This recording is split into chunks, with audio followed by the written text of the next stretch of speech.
ধুলাবালি আর কালো ধোঁয়ায় দূষিত হয়ে উঠেছে বন্দর নগরীর চট্টগ্রামের পরিবেশ। ফলে নানা রোগ ব্যাধিতে আক্রান্ত হচ্ছে নগরবাসী। জন্য সরকারি বিভিন্ন উন্নয়ন সংস্থাকে দায়ী করছে পরিবেশ অধিদপ্তর। দূষণ রোধে গণসচেতনতা সৃষ্টির পাশাপাশি কার্যকর ব্যবস্থা নেওয়ার দাবি তুলেছেন পরিবেশবিদরা। বিপ্লব মজুমদারের ক্যামেরায় রিপোর্ট করছেন হাসান ফেরদৌস। কালো ধোঁয়া ছেড়ে এভাবেই বন্দরনগরী চট্টগ্রাম দাপিয়ে বেড়াচ্ছে বিভিন্ন যানবাহন। এইসব যানবাহনের অধিকাংশের নেই ফিটনেস। অবস্থাটা এমন যেন দেখার কেউ নেই।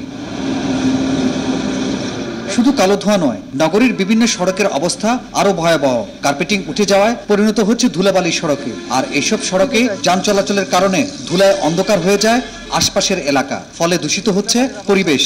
হাঁটতে পারছে না, হাঁটলে তো আমাদের রাস্তা নাকে মুখে শ্বাস প্রশ্বাসের সমস্যা হয়, গাড়ির সমস্যা হয়। আমাদের তাপমাত্রা এখন সিজন উল্টাপাল্টা হয়ে গেছে। শীতকালে শীত বেশিক্ষণ স্থায়ী হয় না, বর্ষাকালে অন্য সময় বর্ষা হয়, বৃষ্টি হয়।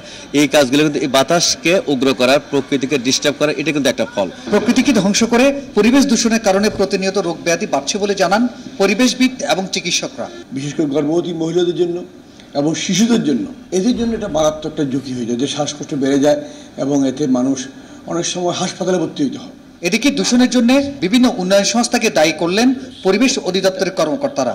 এই জন্য গণসচেতনতা বাড়ানোর তাগিদ দিয়েছেন তারা।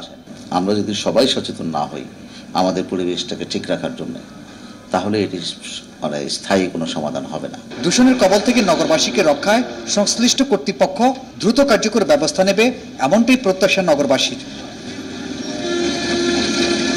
হাসান ফেরদৌস, একুশে টেলিভিশন, চট্টগ্রাম।